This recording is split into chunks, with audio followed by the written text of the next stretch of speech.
The bush is a flame bush. Thankfully, it's quite rare. When it burns with a blue flame, most unusual.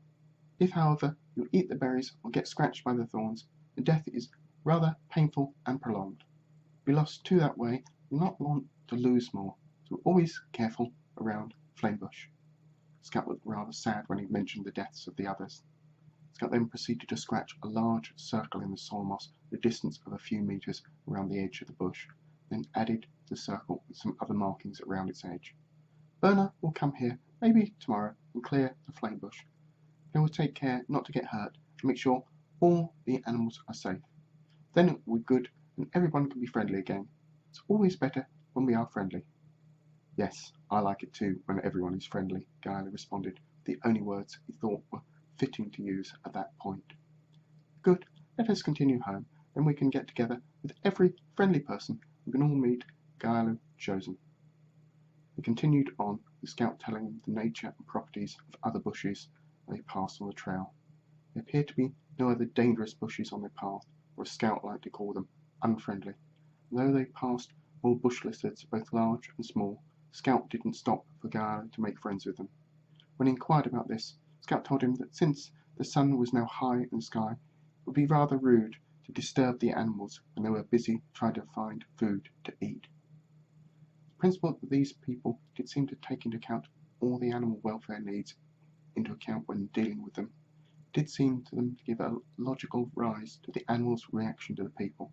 A group of humans might all come to the same approach about animal welfare did surprise Gaia, since humans as a group not always historically treated animals well. Whilst pondering this, Gaia let his attention somewhat wander, coupled with some tiredness made him stumble slightly. Scout immediately noticed this and suggested they could rest for a short while. I'm sorry, Gaia chosen. Though you are not tall, you look strong and healthy. I thought to bring you home as quickly as possible, Scout said with some concern in his voice. I did not think to ask if you needed rest. I must apologize for not having thought of it sooner. If you would like, I have some food and water we can share. I was not carrying much, for I was almost on my way home when I saw you arriving. There's no problem. I came fully prepared with food and enough water to last quite a while, replied Gaia. If you wish to share, you can have some of my food. It may be different to the plants you've been eating here. Gaia and Scout sat cross-legged on the ground and prepared to have their food and drink. Gaia had his water in some form of gourd that was smaller than the ones Gaia had seen before on databases, but Scout made up for this by having several in a bag strapped to his back.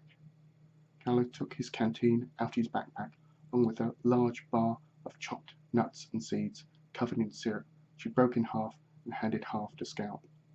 Scout readily accepted the bar. His eyes lit up when he tasted it.